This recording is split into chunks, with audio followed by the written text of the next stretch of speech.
We are going live in 5, 4, 3, 2, 1. How's it going, guys? Welcome to the Jason J. Daniels Show. I am back for a special election edition. Well, not a special election, but a special edition for the election. I hope you're having a great day. If you don't know who I am, my name is Jason J. Daniel. I'm a guy that gets on the internet with a mic and talks about politics, sports, and other cool stuff. If you didn't know that, now you know. It's an evening edition, and I normally don't go live in the evening like this. It's probably your dinner time, your din, probably having a little sustenance, not the substance. That's a crazy horror movie. If you haven't seen it, highly recommended. Some sustenance, you're probably settling in, and you might be looking at your voter guide or just kind of trolling X to see what's out there, YouTube, Facebook, to see what's out there on the California election. And you're in luck. If you found this video, you're in luck. Now, I'm going to go through the California election voter guide probably Thursday, maybe Friday. I'm going to get it done before the election on the 2nd, the primary election in June the 2nd. I'm going to get it done for you guys, and so you'll be able to watch that on my archive. I'm not going to tell you who to vote for in particular, mostly Republicans, I suppose, but I'm going to guide you through a lot of the ins and outs of it, and it'll be a little guide for you. Then I'm going to cut the video up and post it so people can watch it later on.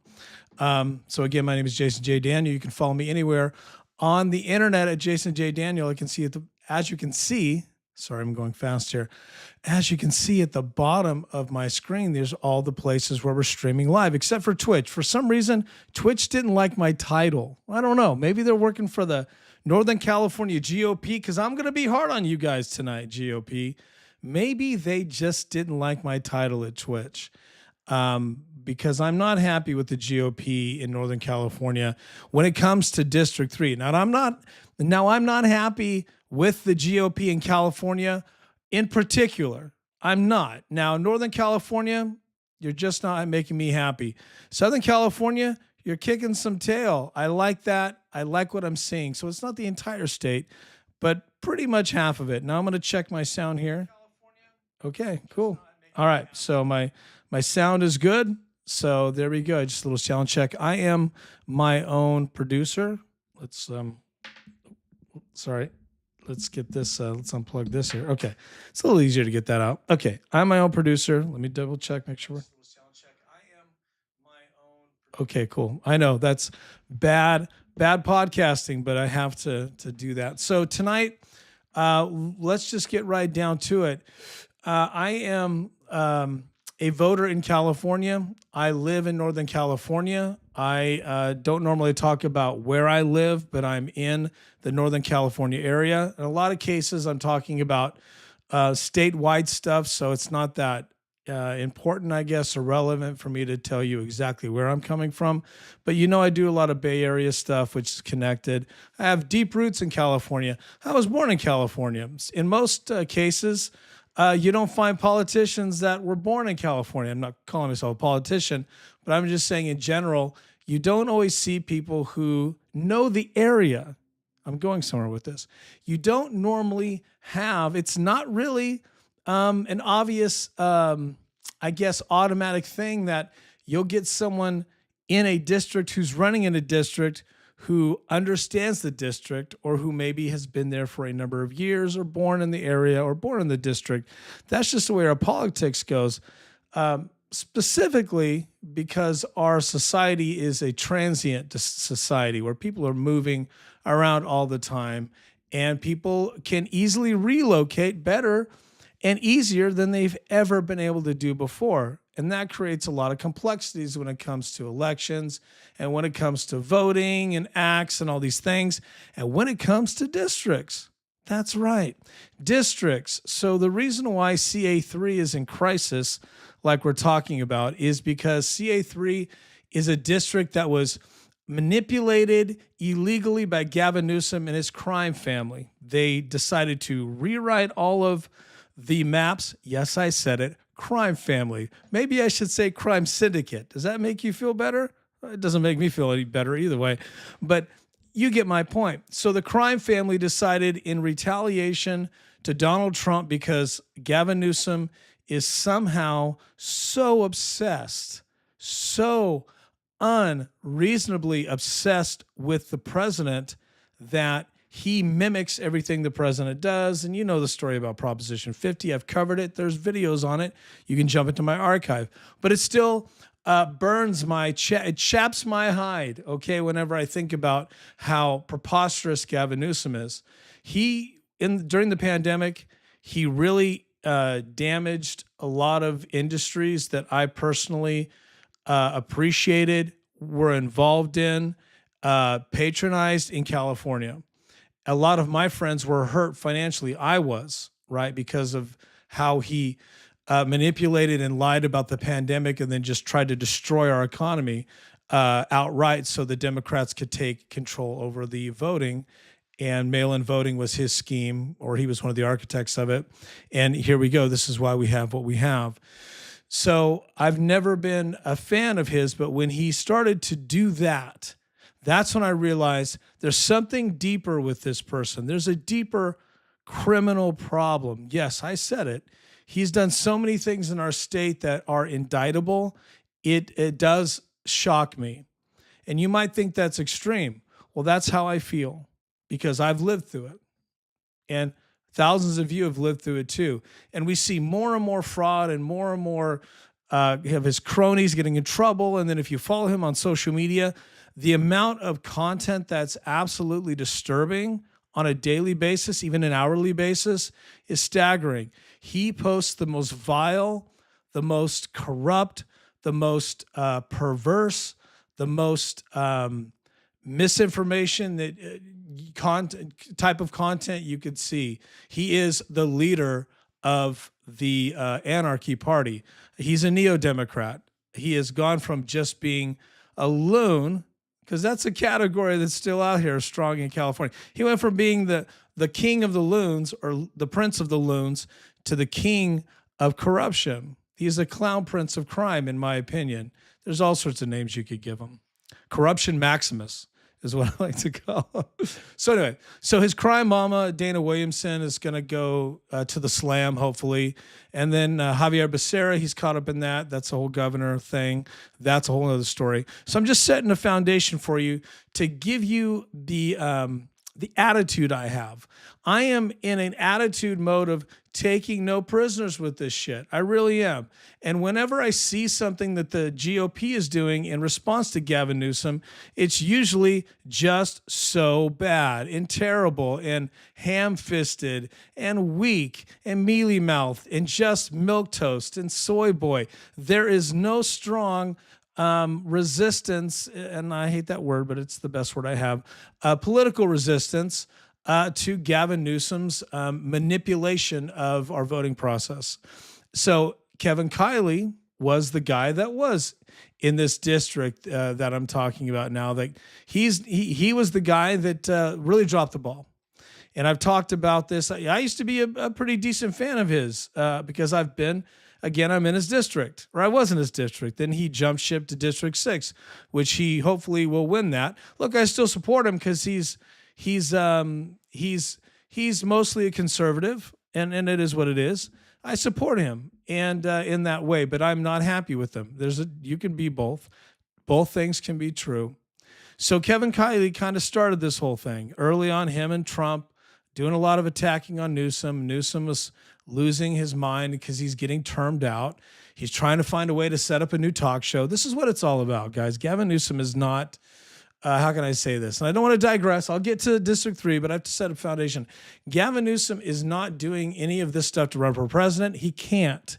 He's so damaged politically with his moral bankrupt conduct for 20 years and the things he did during the pandemic, and there's all this video on him and the lies and the foolishness. He's already decided, okay, I'm just going to try to get a talk show on ABC.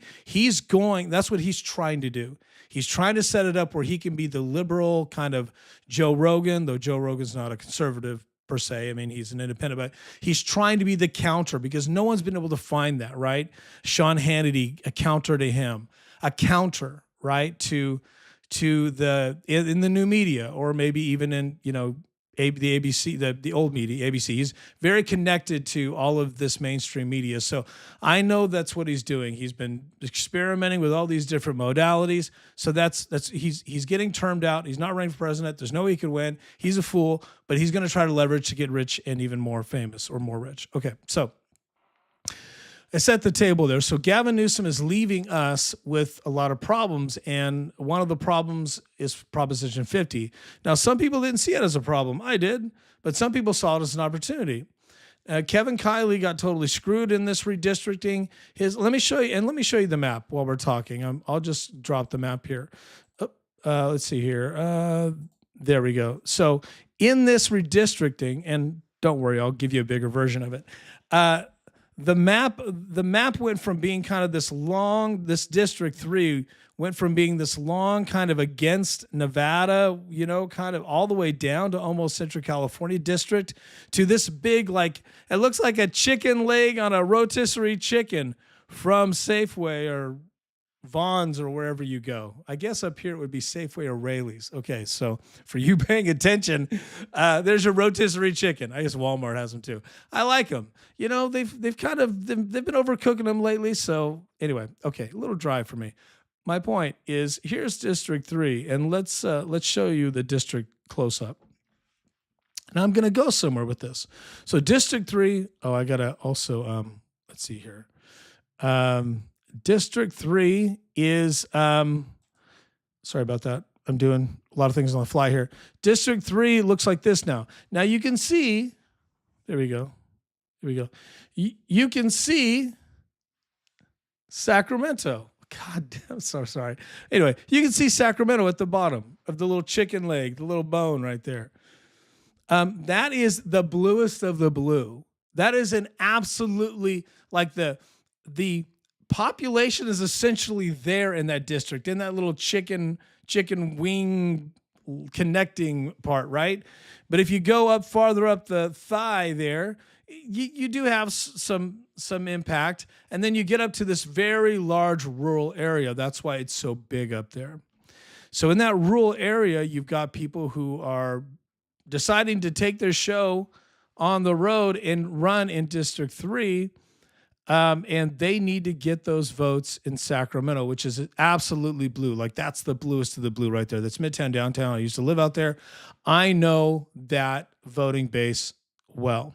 Okay. I know it well enough to know that they thought it would be a slam dunk for Democrats, but not necessarily so fast. So let's go back to this screen and the mains camera. So that being said, let's talk about why I think it's in crisis. I've been working on it this weekend. I may not be able to get to every California district, but 3 is really important to me for a lot of reasons. And I wanted to talk about the reasons why it's important to me.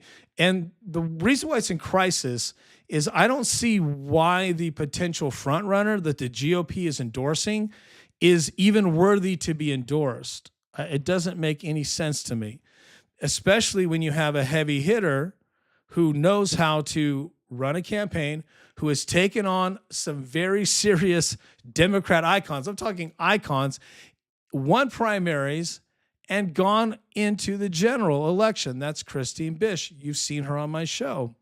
Now, Christine was going to run in a different district.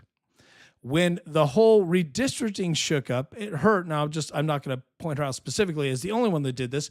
Kevin Kiley moved. Everybody scrambled when the redistricting passed. And now there's a possibility that it may even in the future be overturned in some sort of court battle. There's a few out there, but either way, this is the map that we have to now deal with. So everything changed. So a number of candidates slotted themselves to run really fast. It was expensive. It was a big thing to do. So the people that are running are very serious about this.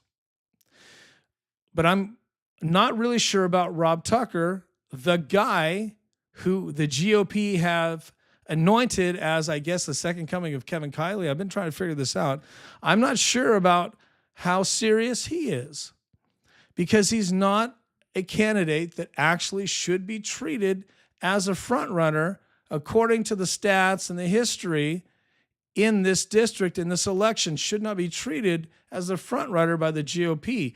And why all of their old school party guys, there's just a lot of old school guys up here, and the old school GOP guys, all of them, and some neocons, all of them have lined up behind Robb Tucker, and the media is portraying him as the front runner, but he shouldn't be the front runner.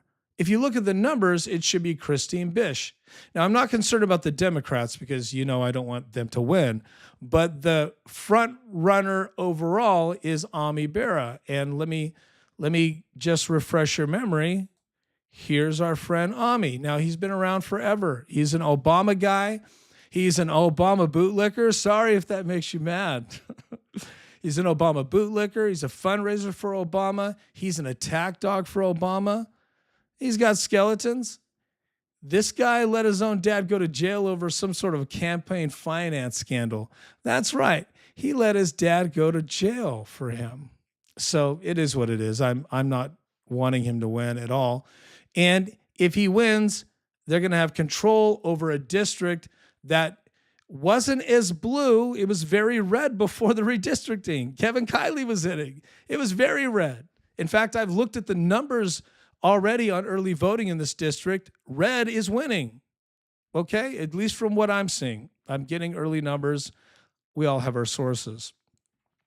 So now he's new to this district too. They're all new to it. They're all trying to win. So he's an incumbent technically just in history and in influence, but he's not an incumbent in this district. So the truth is, it's a toss-up. Anybody can win this district. You can gerrymander it. You can turn it into a rotisserie chicken, but this is the first election with this whole changeover. So we just don't know. We don't know. So it could go very in the middle. It could be split right in the middle. I'm expecting a runoff if the right candidate in the GOP, on the GOP side, makes a run at it. But right now, the GOP, they are endorsing the wrong candidate. The guy who doesn't have the experience to win this type of an election, and we'll get into it, a guy who has not campaigned strongly much at all, a guy who is a cookie cutter kind of Republican GOP guy. If you read his interviews and everything he says, it's the same stuff. It's the same regurgitation of the Republican cliches. He hasn't been challenged. And it is interesting to me. Is it because they're throwing in the towel and saying we're just going to let him give it a try? We're going to try to build name recognition, and we're just kind of throwing this one out and saying Ami's going to get it. It looks like that is the only explanation to me, or they're afraid. Here's the other explanation. Or they're afraid of Christine. Now, if you keep track of my podcast, I think they might be afraid of her. And I'm going to compare the two candidates because this is my job. Well, it's a job I created. But as a podcaster, I'm going to compare the two candidates. Now, you may say, what about the Democrats? Are there strong Democrats?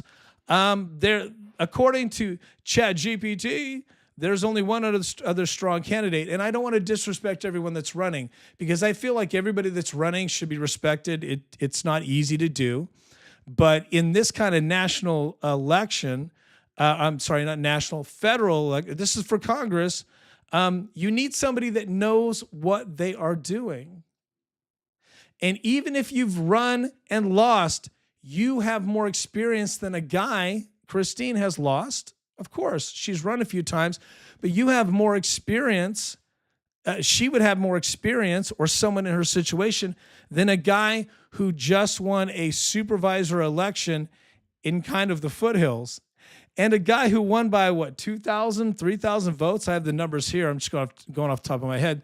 But this guy's election, Robb Tucker, look, I'm just calling it as it is.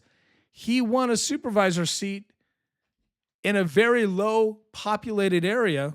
I'm getting parched. Let me show you Robbie. Here's Robbie. in a very low populated area, and I have the numbers here, he won by 3,000 votes. Okay. How many votes does it take to win California 3? Probably like almost 300,000.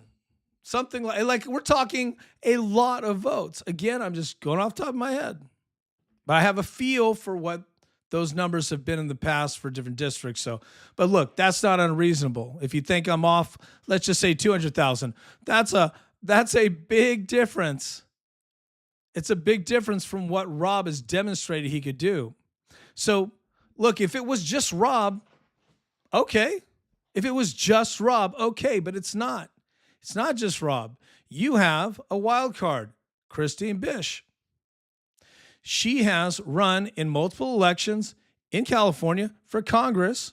She has varied experience. She has solid experience, and she's run against Ami, and she's run against Matsui. She's run against heavy icon hitters in California. And I'm not just playing some kind of favorite here. I'm just telling you what the facts are. So if you're the California GOP or the Northern California GOP and you want to win the chicken leg here, why would you throw this guy in? And the other thing, who doesn't have the experience. And the other thing that's intriguing to me is he just won, I think in 2024, the district seat. I'm sorry, the supervisor seat. I have multiple thoughts going on in my head, so I apologize. As I'm monologuing, you can imagine. So he's a supervisor. He's in a supervisor seat in the county he's in, and he's not even completed one term, and he's jumping ship to try to run for Congress. What? What is? But see, you didn't know that, did you? You didn't know that till I told you. And that's what they're banking on. They're banking on people not telling you the truth. He's not capable of winning. And I hate to be that guy. And there's some people that I would support that wouldn't be capable of winning, but I would still support them. He's not that guy because we have Christine. Why would you run somebody, Robb, when you have somebody much better, Christine? Now, Christine's a friend of the podcast. I know her, but I've only spent, in full disclosure, I've never spent personal time with her outside of interviewing her. I've spent maybe 3 hours with her on interviews. You can watch all of those interviews on my feed. So I've studied her. I know her history, and she's a fantastic interview, an open book. She's seen it all, done it all, and she's given the Democrat Party in California and nationally fits. We'll get into those accomplishments. So you don't have to win elections to be effective. Hell, I haven't won an election. Now I've been involved in local elections. We'll get into that in the future. I don't really talk about that, but I have a history of being involved in local elections, writing initiatives and running campaigns, and I've lost. Doesn't make me ineffective. It just means I took on a Goliath, or I didn't have the support. There's all these reasons why you lose. It doesn't mean you're a wrong candidate. It just means you lost. That happens. It's competition. It's politics. But how many people lose and come back and win? Losing makes you better. It doesn't make you an unviable candidate, or it doesn't decrease your ability to eventually win. So let's talk about the numbers. So there's my little intro here. Not a little intro. It's been almost 30 minutes. Now I'm going to try to get this through this in the next 15 or 20, because it's a nice night out. I got some things I want to do, but this is important to me. So again, let's look at one thing again here. I want you to look at the district. Let's look at the district. Christine has run. Here's the difference between Christine and Robb. And I'm just talking about the GOP right now. I'll talk about the Democrats a little bit. But here's the difference, because this is what matters to me. Keeping this seat red. This seat was red. It's gonna go blue if we don't run the right person and they're not, or don't, if we don't support the right person. This is not a case of, support either candidate because there's a shot like the governorship, support either Republican. That's not going to happen. Ami Bera is too strong name recognition wise, but who knows? It was a red district, but now it's a blue district or a purple. In my opinion, you might disagree. And those of you that study elections or study this district stronger than me, you might disagree. But look, I know the district well. I drive around in it at times, okay? I have done business in the district. I've done business in Sacramento. I was born, okay, just saying. Okay. So now back to the chicken leg. Sacramento, you see that big little mass down there? That is blue. Now, has Robb Tucker, I'm just talking to the GOP in Northern California because y'all endorsed him. So here's my point to you. That's why I was very frustrated when I really looked into the numbers. I spent a few days on this. My question to them is, why in the hell would you think that a guy who doesn't know Sacramento voters, just the voters, not talking about party, a guy that doesn't know the voters or hasn't run a campaign in a deep blue area, how do you think he's going to win if he's never tried it, never done it, and he's only won a small election up at the top of that leg here in the big area? He's a rural guy. Christine is an urban and rural candidate. She's driven thousands of miles around all the districts. She knows the voters. She has campaigned. She has done hours and hours of local media. She's been featured. She knows. Now, the Sacramento Bee didn't endorse her, and so that's a badge of honor for me. But my point is she knows. Now, I'll say this. All the candidates in District 3 are welcome to be on my show. Now, you've got, I got a calendar over here. You got 2 full weeks or something before the primary. You're welcome to come on my show. And Rob, you're welcome to come on my show. Now, hopefully I want to make sure that I've been talking fast and I don't have a way to backtrack to hear what I said, but Robb Tucker, hopefully I said his name correct. Sometimes I think Thomas when I'm trying to say Tucker, but apologies if I misspoke. I'm not sure if I did. I just want to be clear. So Rob, I got my notes here on my phone. Rob, you are welcome to come on my podcast. In fact, I would like to invite you and Christine to debate on my podcast because I'd like to know who's the better candidate. I mean, I think I know. I'm highly convinced, but I would like to know who's the better candidate. And I have sources that have told me that I'll just speak to you, Rob, that you're not the most eloquent when it comes to public speaking or debating. And you kind of need that. If you think you're going to be in the general against Ami Bera and you want to debate him, you have no idea what you're dealing with. You've never debated somebody at that caliber. I'm just giving you some free advice because I know the voters. Now, Christine has debated him. She knows his weaknesses. It's frustrating to me because the GOP in that area, I'm speaking specifically to them, they know what they're doing. And I have word on good sources that there's possibly a shadow campaign being run to eliminate Christine's ability to campaign or telling people she's not running or think foolishness like that. Well, she is running. Go to the Secretary of State website. She's running just like anybody else. So it seems like, so from what I'm hearing, there might be some things in play to try to kind of discourage people from voting for her. And the only reason you would do that is you're afraid of her. Why are you afraid of her, GOP? It's going to get crazy. Here we go. Why are you afraid of her? Is it because she's a strong woman? I don't know. Is it because she's a strong female candidate and you mountain boys up there, that doesn't jive with you? Is it a thing? Like, I'm trying to figure this out. You tell me. I wouldn't vote for Robb Tucker if I had Christine on the ballot, which I do. Why would I vote for a guy who can't win against Bera?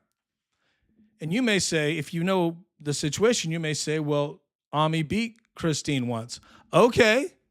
So that means she can't beat him another time. Come on, man.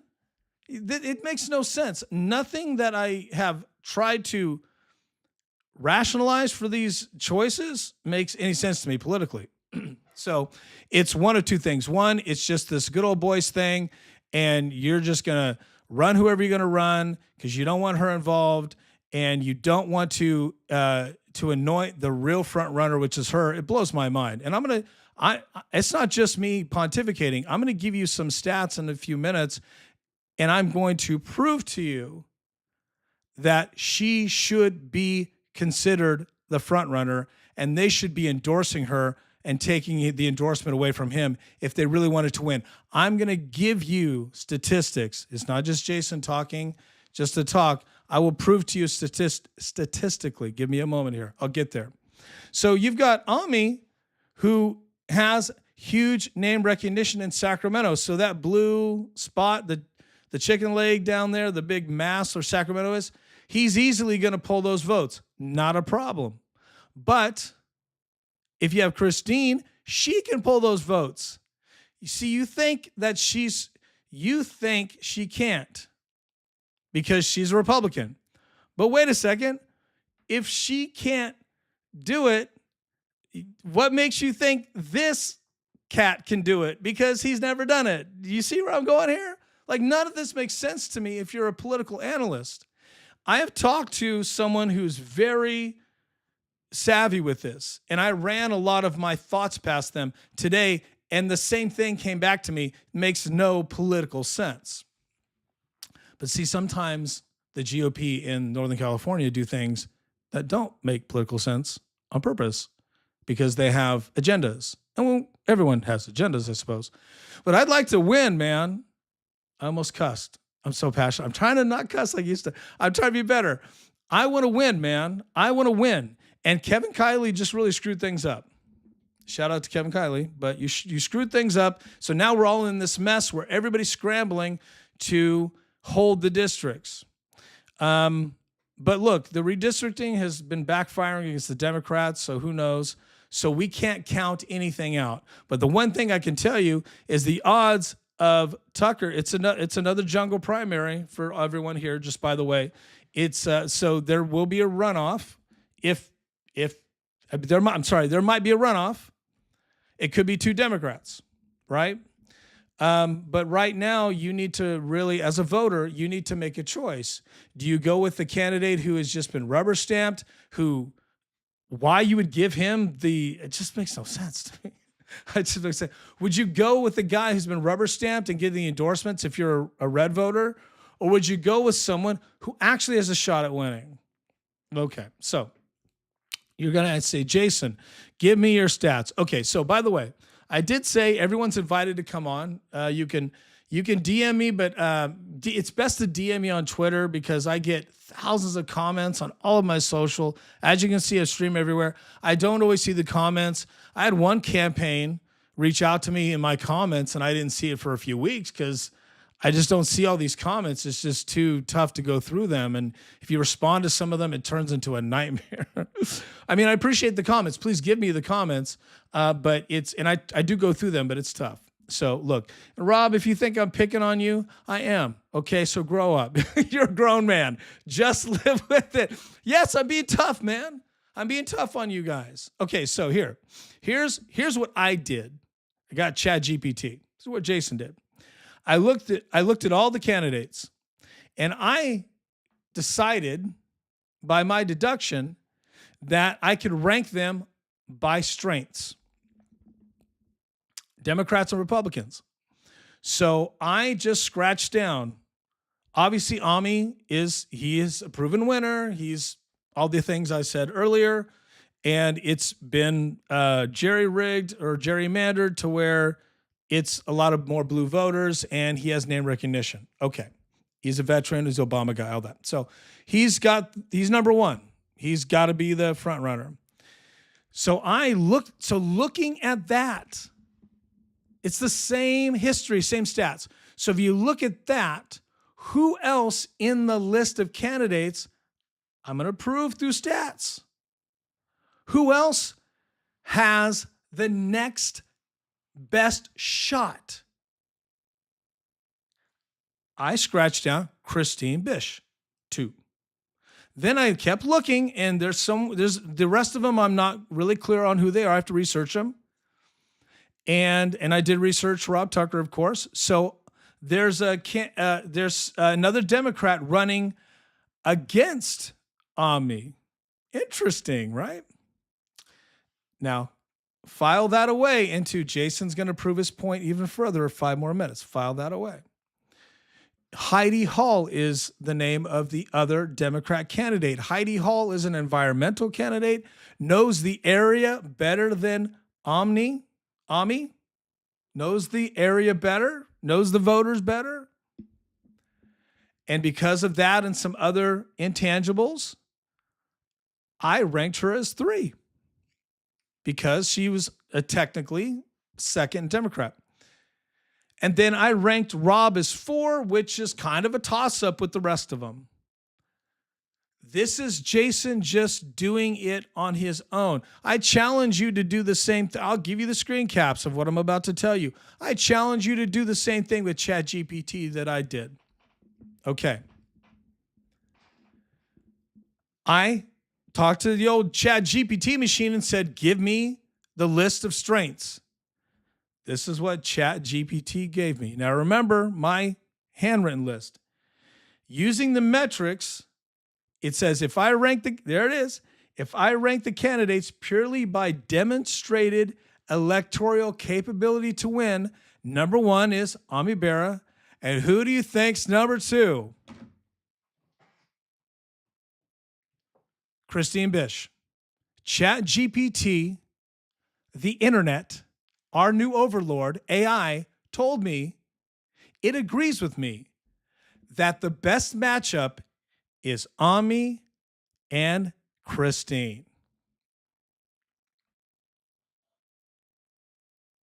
Sorry, Rob. That just felt good for some reason to take him off the board. So, and then number 3 is Hall. And number 4 is Robb Tucker. Hey, I'll post these. I'll post these screen captures underneath. I will do that. When this show is officially done, I'll post the screen captures. That's just the tip of the iceberg.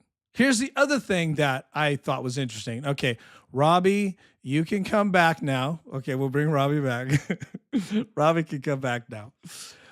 Here's another thing. I'll just look. I'm having fun. So if you're having fun, hang in there. If not, turn me off. Come back later because you will come back later. You're gonna be that guy was right. Look, I get tips. I get things that people tell me, but I always run the numbers. The numbers don't lie. Unless they're put together by a Democrat, then they might lie. Oh, come on. You know I love you guys. Look, I love the Democrats, not the neo-Democrats. I don't love them. I'm working on it. Okay. So here's ChatGPT goes on to say that ranking is defensible based strictly on 3 things. Measurable vote history. Okay, we'll get into that deeper. Federal election exposure. Robb's had no exposure in this kind of arena. Christine has years of exposure. She's got contacts. Now, this is just from the interviews that we've done. She has contacts at the federal level, like serious contacts. Donald Trump reposted one of the things that she created. The president has had exposure to Christine's efforts on the Adam Schiff stuff. Come on, man. Why would I vote for somebody like Robb who's done like what, Robb? What have you done, Robb? Look, Robb, if this was city council, we're all in, man. If this is dog catcher, I'm open. But this is the big show, baby. The stakes are so high. Why am I doing this in my own home studio? in the middle of the evening passionate because the stakes are high. So why the GOP knows this like I do. So why are they going, let's go with the guy on the bench who doesn't have a batting average and he's never played in the big leagues, but he's been he's good at amateur hour. Look, I'm not disrespecting the fact that he's a supervisor in a small county. I'm not disrespecting it. It's important. Look, I'm not the one jumping ship like he is. And I mean, really? I mean, there's that. Are you serious? People voted for you, dude, for a whole term. You're jumping ship? People put their trust in you and gave you a shot to be a supervisor, which is not really a low-level local office. Supervisors got power beyond city councils. And you're jumping ship? Come on, man. You did that, not me. I'm like, what? He hasn't even 2 years. You haven't even had 2 years of experience. So you're just going to throw it against the wall and then lose and like, okay, I ran. And then, fundraise 80 grand or whatever it is. And, you got a little coffer there and then you're just going to bide your time until the next office. Come on. That's called being an opportunist. And look, we all know that people do this, but like, can you not be so obvious? Like to me, look, if I saw a guy like you and Matt Melatonin Mahan is the same way, which boggles my mind. Like I'm digressing, but look, if you're so good at being the mayor, why are you jumping ship now when you are not termed out? Why don't you keep doing it? I mentioned it on one of my recent podcasts. That makes me go opportunist. But look, just say you're an opportunist. It's cool. Just say I want to be a career politician, climb the ladder, and, I want to just move. Cool. So I don't know why you would make that choice. If somebody called you and said, I'll fundraise for you, support you, that's still not good enough. Why would you make that choice? And plus, why would you go in and lose? I mean, other than getting the fundraising, the exposure, it's not going to take you anywhere. Look, and if you're watching this and you're thinking I'm being hard on them, then tell me why. Tell me where I'm wrong. ChatGPT agrees. Measurable vote history, federal election exposure, and proven campaign scale. Do you know what scalability is? Christine does. Ami does, because they've run campaigns at scale. Robb has not. He hasn't. So, okay, here we go. ChatGPT even said, because it likes to give you opinions, Republican insiders currently appear to support Tucker ahead of Bish against statistical analysis.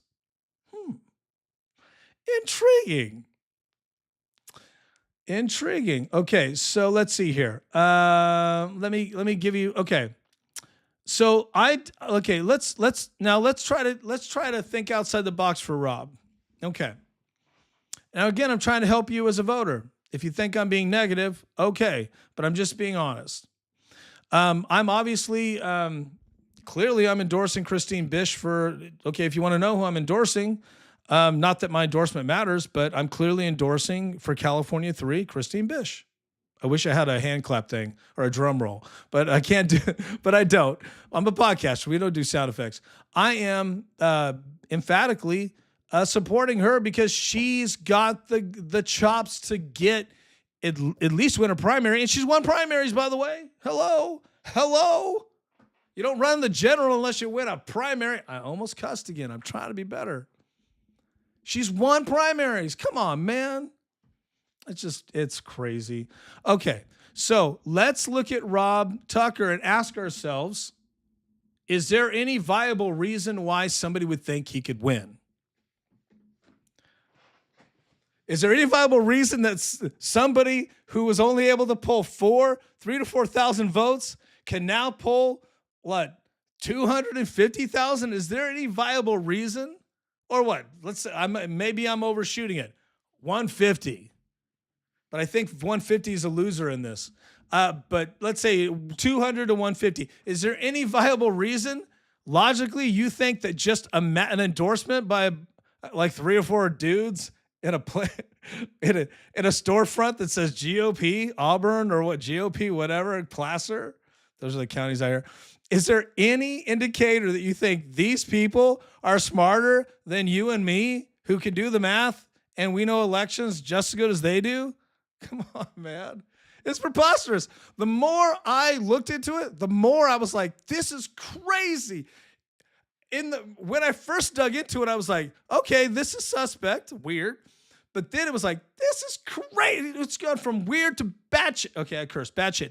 It went to batshit crazy. Then now I'm at the place of this is just some kind of GOP like plot. I mean, why are they not look, look, is it because she's a strong woman who won't back down and won't say okay to everything? Is that the problem? Or if she won't say, yes, sir, but like has really educated opinions because she's lived a little and, I don't know. But look, everything I've seen from Christine is strong candidate, loves the people, is a crime fighter. She doesn't mind ruffling feathers. She is very educated on everything she talks about. She knows the district down to the she knows the little minute things in Sacramento. Robb doesn't.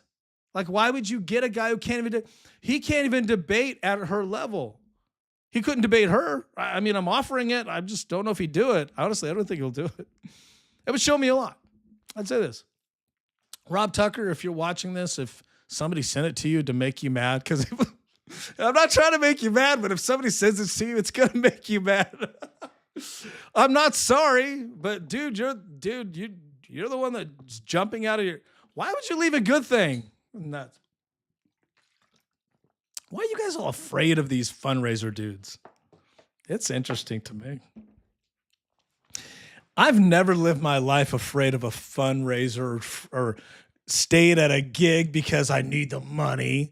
I have walked away from, you could ask my family. Look, this is not about me, but I just want to say, it's not an excuse for me for somebody to say, well, I'm doing it because I need the campaign funds or I'm not being supported. Come on, man. That's just cowardly stuff, man.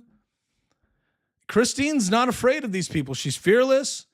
She has a lot of history and experience, and that is important to Jason. And you might say, well, Christine's lost a number of elections or something. Oh, but she's won some primaries. That's huge. She's been in a general against Bera.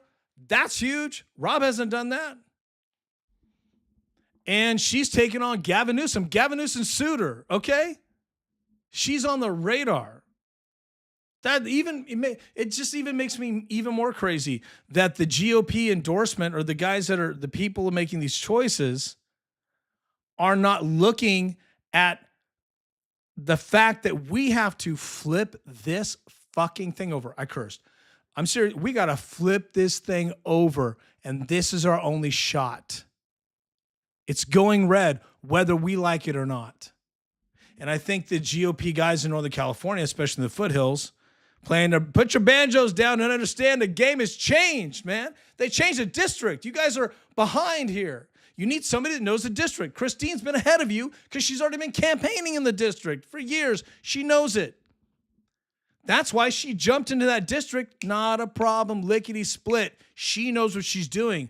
But Robb Tucker is not putting himself out there. He's just leaning on the fact that he's going to be endorsed and get the money from the endorsements. Yes, endorsements mean money, whatever. But again, I've never been a slave to that. I've walked away from, six figures. In one case, I walked away from six figures because the people. I'll just talk about me, because I'm not telling them to do something that I wouldn't do myself, because I knew that people were corrupt and I wasn't going to work with corrupt people, and I'm not going to put myself through that. It's not worth it. But I bounced back. I always bounce back. You will always bounce back when you make choice on principle and not on money. But I think a lot of it has to do with everybody just wants to get that, $50, $60, $70,000, get that campaign war chest. You can go to dinners and you can pay for stuff. And it's the game, man. But look, I'd like to win. And because the GOP in California have been playing the game for years, we have gotten fucking screwed. And now we got $7 a gallon gas because everybody's been playing the game in the GOP. Why do you think the supermajority is very, very blue and lunatic blue? Because they saw the GOP was getting corrupted by money and playing the game. And so they started to do everything they could to start to rewrite the districts and start to do as many dirty tricks as they can. And then weak candidates like Robb get endorsed because it's all about the game. And then we get screwed and we get a supermajority of people that are beholden to Gavin Newsom and all of these other loons that are screwing our lives up and bankrupting us. Have I made my point?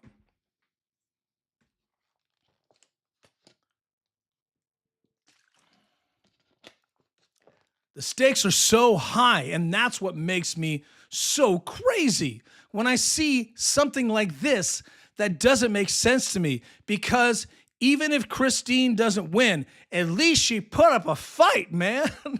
Come on. Come on, man.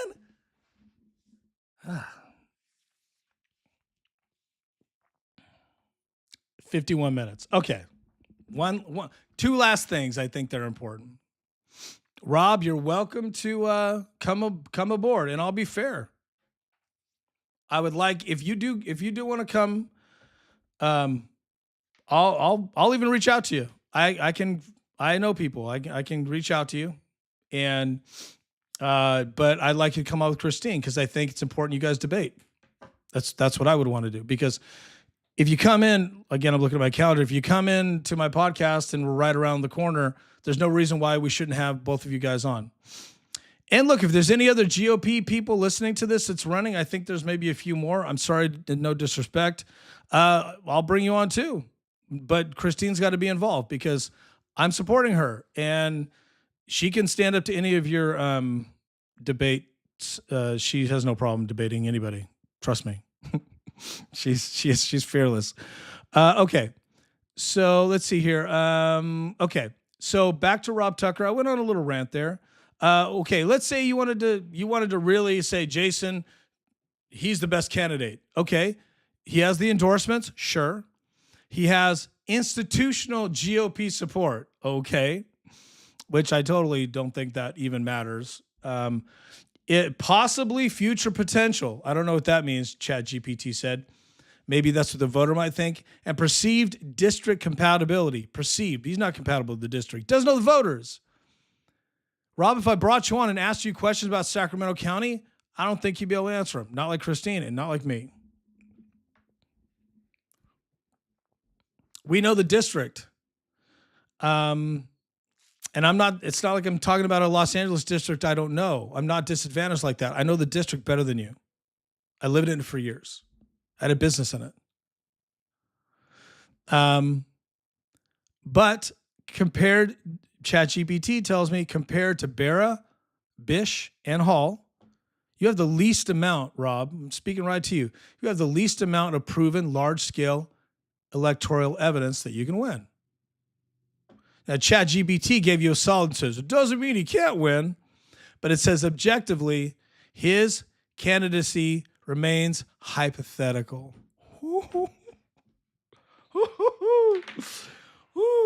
ChatGPT is on fire. I gotta wave the smoke off my phone. That was hot. That was ChatGPT's got bars. That was like a rap song, man. You just got, you got bodied by ChatGPT. Dude, I put you in ChatGPT and it says you're the hypothetical candidate, brother. Robb, I got an idea. Drop out. Are you a real do you really want the party? Do you want to put the party first? Are you a real party guy? Are you a real conservative? Then you'll drop. Because you're the hypothetical candidate and you'll support Christine.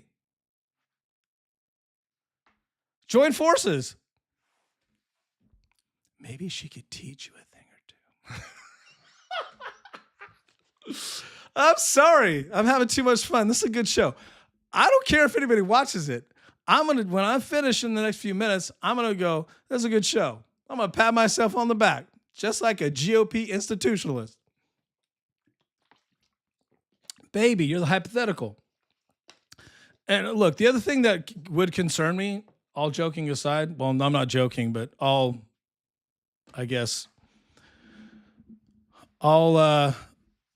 jovialness aside, because I'm so happy with myself and proud of myself. I would be concerned that you're jumping ship after just getting elected. You haven't even done 2 years as a supervisor. Like, come on, man. It would just be more genuine if at the end of your term, you're like, hey, there's an opportunity. God spoke to me. My wife encouraged me, my family, people. Like, that makes more sense for voters than, why are you jumping ship? You can't answer that question effectively.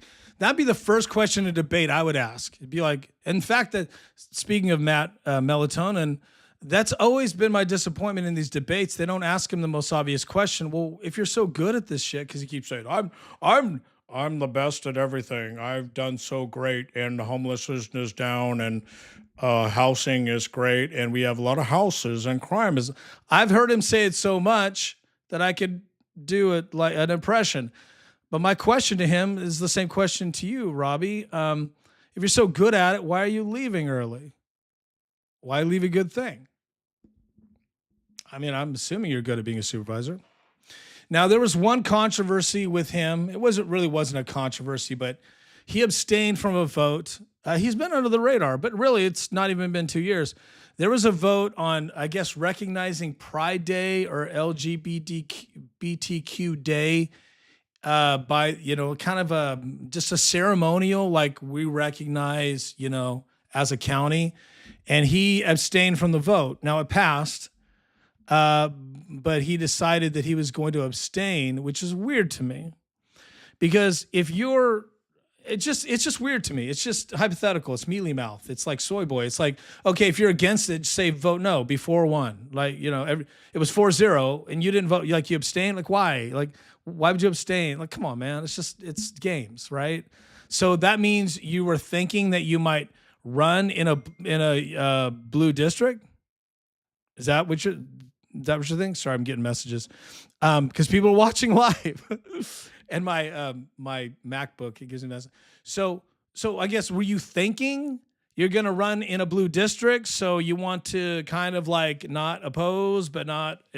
Come on, man. Come on, just make a choice. The worst place to be is in the middle of the road. Pick a side. Don't stay in the middle of the road. Okay, so the hypothetical candidate, he takes a good picture, though. He's got a good smile. They all take good pictures, man. I got to get me some pictures. I'm going to get me some nice, because I just, I dress down all the time.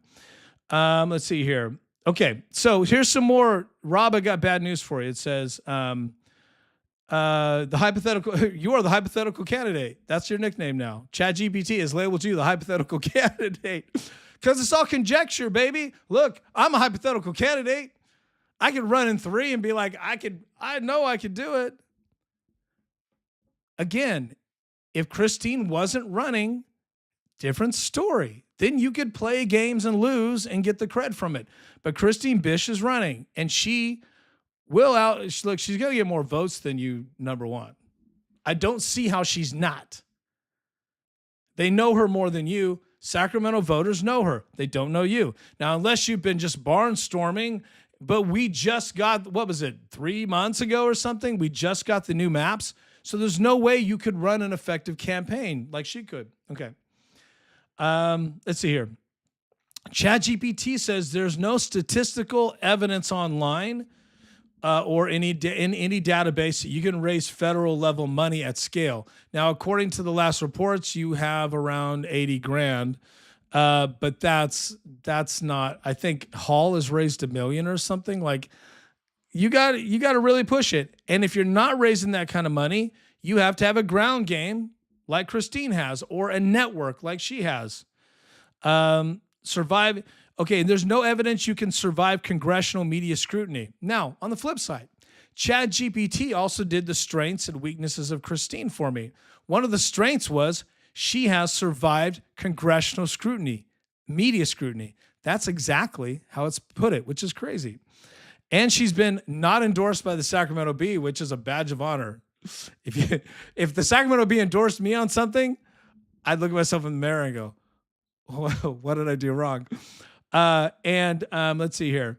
And it doesn't look, ChatGPT says you don't have the ability to attract 6-figure turnout support. Now, here we go. Oh, it does say under your hypothetical candidacy, the only reason why ChatGPT and I agree that you were endorsed, I mean, I suppose ChatGPT came up with this, but I kind of agree, is there are 3 reasons. 1, you have a coalition of institutional support, which fundraising, you can fundraise with that, and you're new. And newbies get a newbie bump, right? Let's see here. Heidi Hall. Let's talk about Heidi Hall. What does she run? Heidi Hall is ChatGPT says Heidi Hall is actually up there with Omni as far as name recognition. I didn't think that, but maybe. Again, I'm not an insider with the Democrats. ChatGPT does say Christine Bish, one of her strengths is she's underrated. She's underrated. She's an underrated force. She deserves. Did ChatGPT join forces with Christine here? Because it's saying all sorts of good things about her. It says she arguably deserves more respect than she's currently getting from the Republican insiders. ChatGPT is on fire, smoking. My phone is smoking. ChatGPT's got bars. It's like a rap song here. She has, and I'm going to my coup de grace here. I'm wrapping this up because I also did a statistical analysis, and the AI told me I need to wrap my shows around 1 hour. Okay, but I can just talk forever. Hope you've enjoyed this because I have. If you've watched this entire thing, you have a good feeling on the GOP crisis for California 3. If you're a Democrat, knock yourself out, but this show's not for you. Because I don't want a Democrat to win. Look, maybe when I was younger, I'd be open to that, but we can't do that anymore. You guys have fucked shit up. Too much shit up. Okay. Here's her strengths. Look, I'm trying to figure out why we have a crisis, why they're afraid of her, why they haven't rallied around her. She's good. Okay. Compared to Robb, it says here that she is on top of all the Republican candidates. ChatGPT says, I'm not making this up. I'll give you the screen captures. Christine has the strongest proven congressional scale electoral ability. Let me break that down for the simple people like me. She has a history, and that's an advantage. She has education on how to run. She has experience. Those are advantages that get you to a win. She's been in the primary before. She could be, if they rallied around her, I don't see why she wouldn't be in the primary or win in the primary to go to the general. She's done it before. And that would be an intriguing matchup. And I know Ami would be annoyed by that because she takes no prisoners on him. She's tough. See, Robb's not even attacking Ami. He's not campaigning, guys.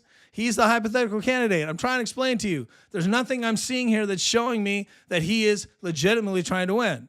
He thinks he might win, but I don't know why he would think he could win when the odds are totally against you. And any smart campaign person would say, you're not winning this. Not when you have someone else like Christine who jumped in. You're just not. Now, if you win this, Robb, I'm not even going to, you're not. So I won't even say, oh, eat my mic or something silly like that. You're not, you can't. You're screwing it. You're screwing shit up. I know. Now you're going to get mad at me. So Christine has repeatedly run federal campaigns. She's demonstrated 6-figure vote appeal. 6-figure. You know how hard that is to get 6 figures in California? That's not easy. If Republicans didn't support her, they wouldn't have shown up to vote for her. Do you understand how that works? So you can't say that, oh, well, she got lucky, or, oh, well, It was just her versus Omni or Doris or whoever, so it was just automatic. Not only was she on the ballot in the general, but she got significant totals. And we're going to go into that right now. And I'm going to show you all you need to know. And I will shut the book on this. Okay, so Omni has now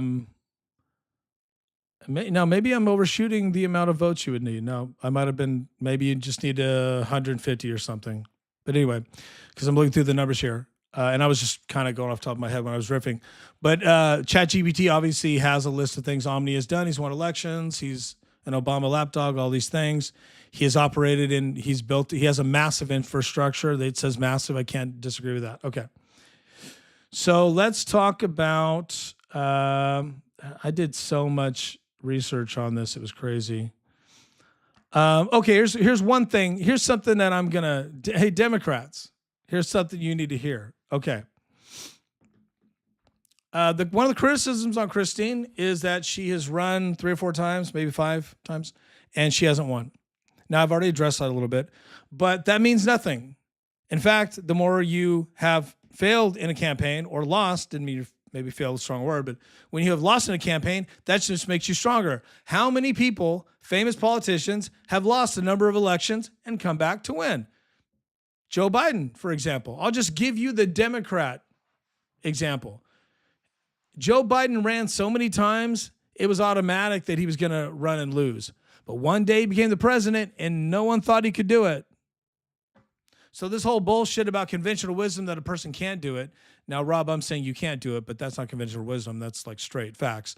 But this whole conventional bullshit wisdom that a person can't do it because they've done it so many times, that's the opposite of how things work in life. The more you do a thing, the closer you get to that thing.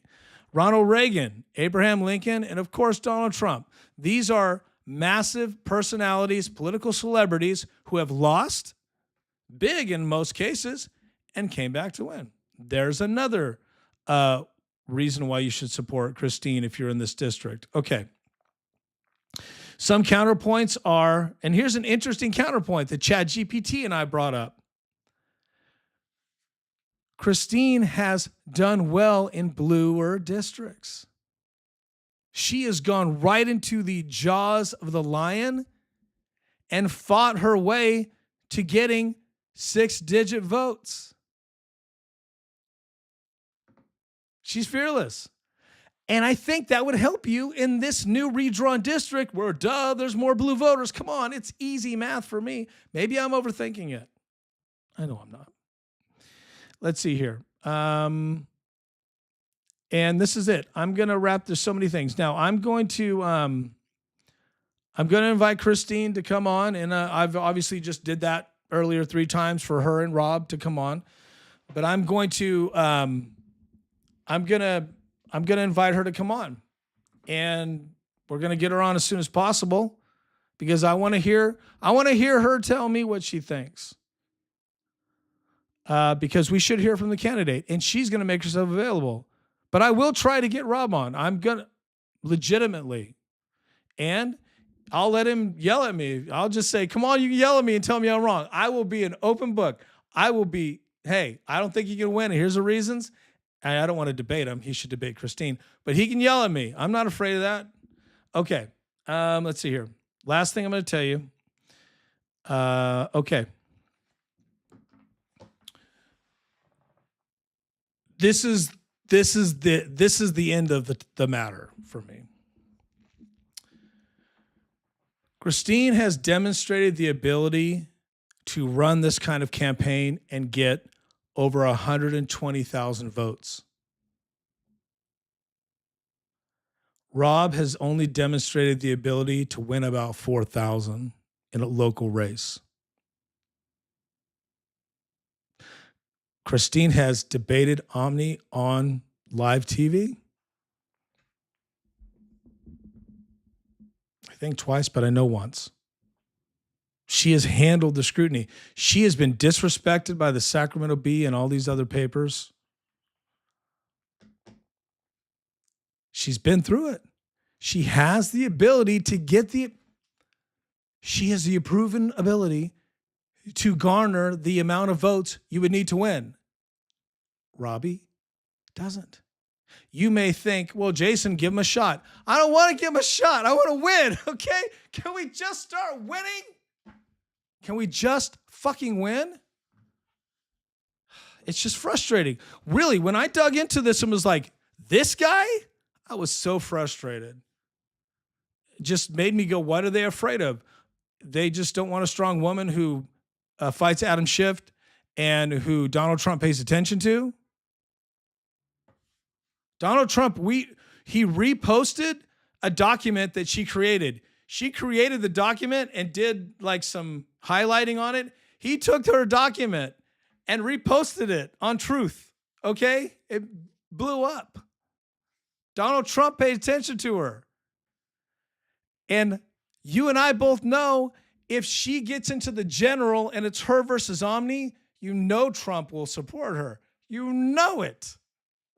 Now, that might not, in your opinion, think it would help her in a blue district, but Donald Trump's on a run right now, and he's beating everybody that opposes him in all these primaries, if you haven't been paying attention, and mostly everyone that he has endorsed wins. And that endorsement, another level. I'm not saying he wouldn't endorse Robb, but Robb's not going to get there. He's just not.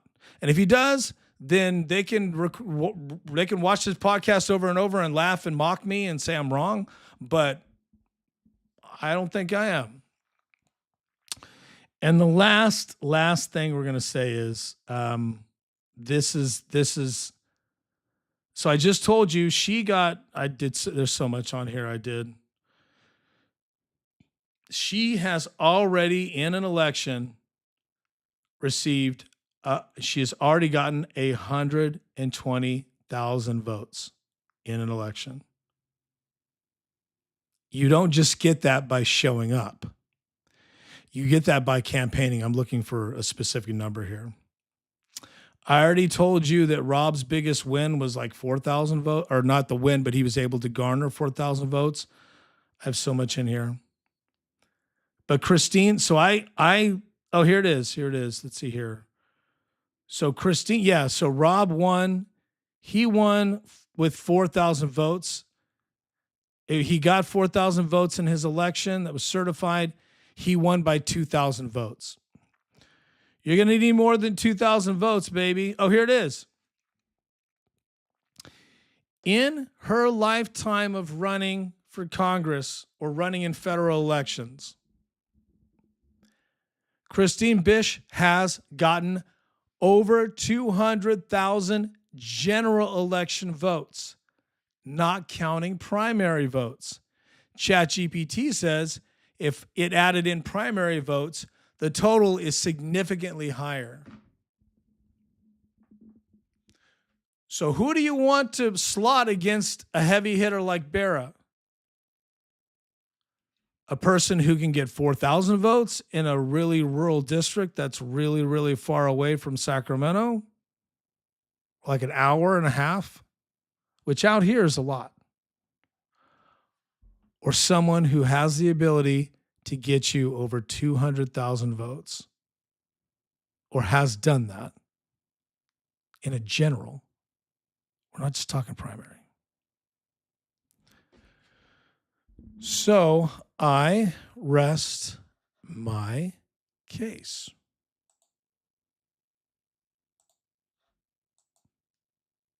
So Christine is my candidate that I am endorsing for 3 because we need to win.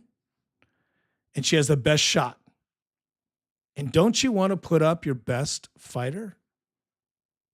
And if you're a Game of Thrones fan, they do the trial by combat. I demand a trial by combat, right?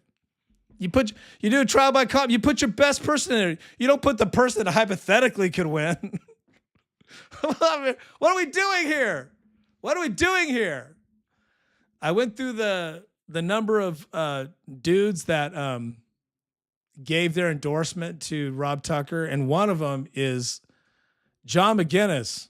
I'll just end with this. Johnny McGinness, former Sacramento County Sheriff, who does a radio show now. He's been doing it for a long time, 10 years or something. So he can give Robb a little pub. He's got some connections. So I'm hearing that John McGinness, that's a big deal, right? Well, not to me. And John McGinness had his own scandals and stuff. Now, not heavy, but he wasn't squeaky. But there are some investigations. You can dig that up. So these GOP guys are not squeaky. They're just organized, and they have a machine. There's a machine out here. It's a good old boys machine. And I'm just wondering why they're afraid of a strong woman who could win. You make the call. And that's the show tonight, man. You guys have been a lot of fun. Even though we haven't been talking, you guys are a lot of fun. My name is Jason J. Daniel. Thanks for joining me on the Jason J. Daniel Show. Follow me everywhere on the internet at Jason J. Daniel. You can see it down here at the bottom. I'm on all the apps. I'm streaming live everywhere. And I forgot to tell you that today we're on Facebook for the first time, streaming to my Facebook page. I have 1,500 followers on the Jason J. Daniel Show page. I know, right? People follow me really on the internet. And so we're streaming live to that page on Facebook. I think in Rumble and Twitch. No, Twitch didn't do it because for some reason Twitch didn't like my title. I'm trying to be nicer, guys. X, of course, the old Rumble machine. And, of course, on YouTube, please subscribe. Please subscribe. Even if you don't watch YouTube often, just log in and subscribe to my page. Follow me on Facebook. Follow me on X. Follow me on Rumble. Or I think you subscribe on Rumble and subscribe on Twitch. A subscription is a powerful thing. A like and a repost, a powerful thing. My numbers are growing, my audience is growing, and it's because of you guys. You guys are so cool. And thank you for everything.